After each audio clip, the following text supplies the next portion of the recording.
All the clips used in this video are not owned by me, they are owned by the official Pokemon company and I don't even intend to own them. All credit goes to them.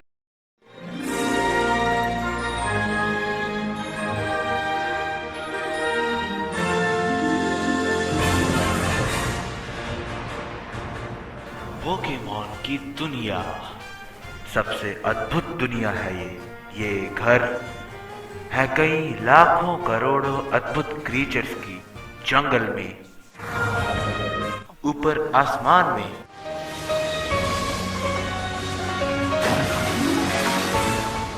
और समुंदर के अंदर।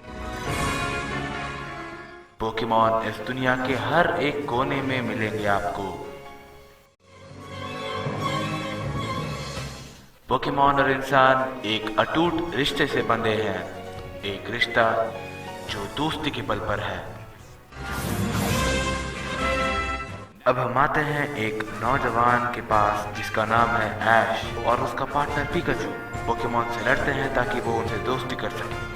वो जितने नए Pokemon से मिलता है, एक नया एडवेंचर उसका इंतजार करता है।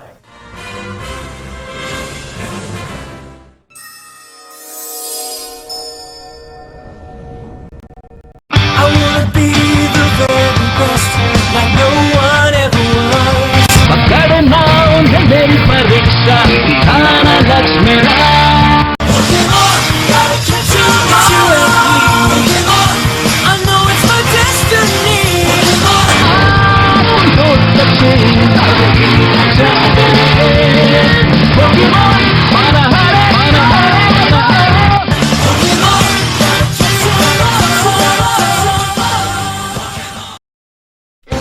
Pokemon, I choose you!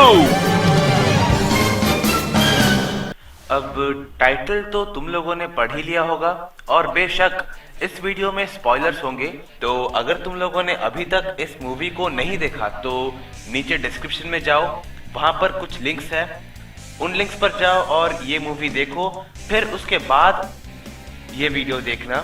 मैं फिर से कहता हूँ, जिन लोगों ने ये मूवी नहीं देखी है, मैं उनकी हाइप स्पॉइल नहीं करना चाहता हूँ।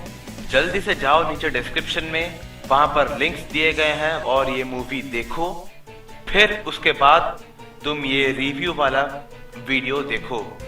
पोकेमॉन आई चूज यू ये पोकेमॉन की 20th एनिवर्सरी स्पेशल मूवी है। ये मूवी एनिमे के पहले एपिसोड से शुरू होती है जब ऐश अपना स्टार्टर पोकेमॉन चूज करता है और वो अपने सफर पर निकलता है। इस मूवी में ऐश अपना स्टार्टर पिकाचू पाने के बाद जिम चैलेंज करता है।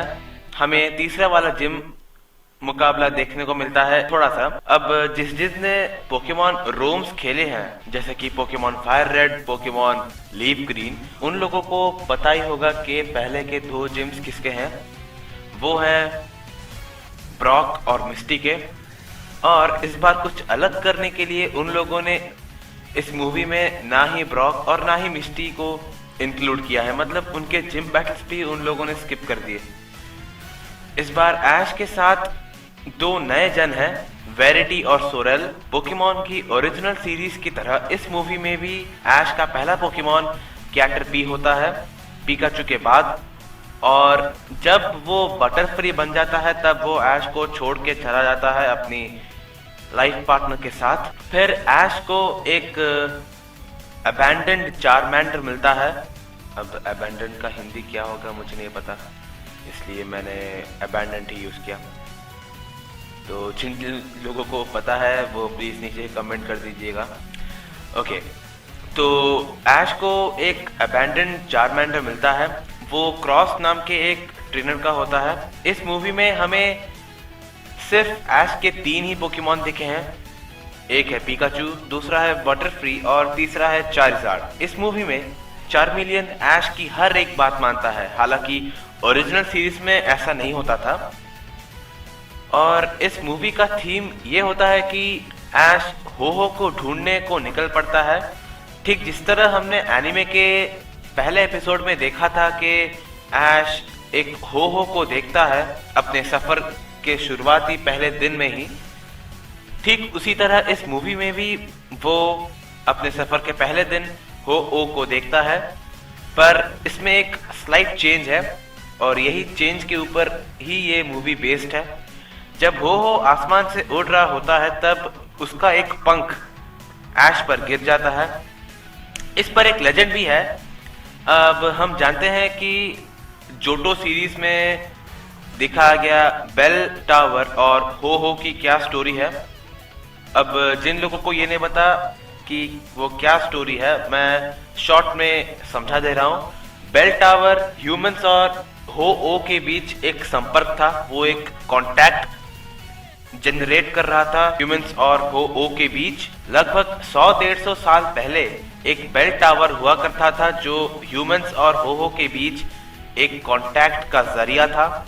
एक बार बिजली गिरने की वजह से वो टावर बर्बाद हो गया। फिर हो ने 3 पोकेमॉन जगाया, वो थे राइको, एंटे और सुइकुन।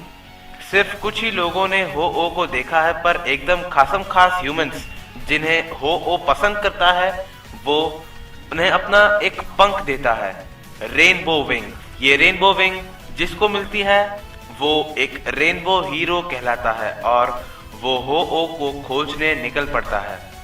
तो ऐश डिसाइड करता है कि वो हो की खोज पर निकलेगा और मिलने पर उससे मुकाबला भी करेगा। लेजेंड में कुछ और भी लिखा था कि अगर वो रेनबो विंग किसी बुरे हाथों में पड़ जाए तो उसका रंग फीका पड़ जाता है। जब ऐश हो को जगाने राइजन के पहाड़ों में जाता है तब क्रॉस उस रेनबो विंग को चुरा देता है और जैसा कि लेजेंड में है, बुरे हाथों में पड़ते ही उसका रंग उतर गया, वो एकदम काला पड़ गया। और ठीक जब क्रॉस उस पत्थर में उसे रखने जा रहा है तब एक इविल स्पिरिट की जैसी एक शक्ति वहां पर मंडराने लगी और फिर मार्शैडो जो कि एक शैडो पोकेमॉन होता है, वो क्रॉस पर गुस्सा होकर वहां मौजूद सभी पोकेमॉन को आदेश देता है। वो क्रॉस पर गुस्सा होकर वहां के सभी पोकेमॉन्स को ये आदेश देता है कि वो वहां मौजूद सभी इंसानों को खत्म कर दे। ऐश और पिकाचू उसके साथ मुकाबला करने के बाद ऐश हो को जगाता है और एक मुकाबला करता है उसके साथ। हालांकि ये मुकाबला कंप्लीट नहीं है। अब ये तो साफ है कि हो ही ये मैच जीता होगा क्योंकि उसमें लेजेंडरी क्वालिटीज हैं जो कि पिकाचू में नहीं है। तो अगर मुझे इस मूवी का ओवरऑल रिव्यू देना है तो मैं इसे 10 में से 8 नंबर दूंगा और ये मेरे हिसाब से है।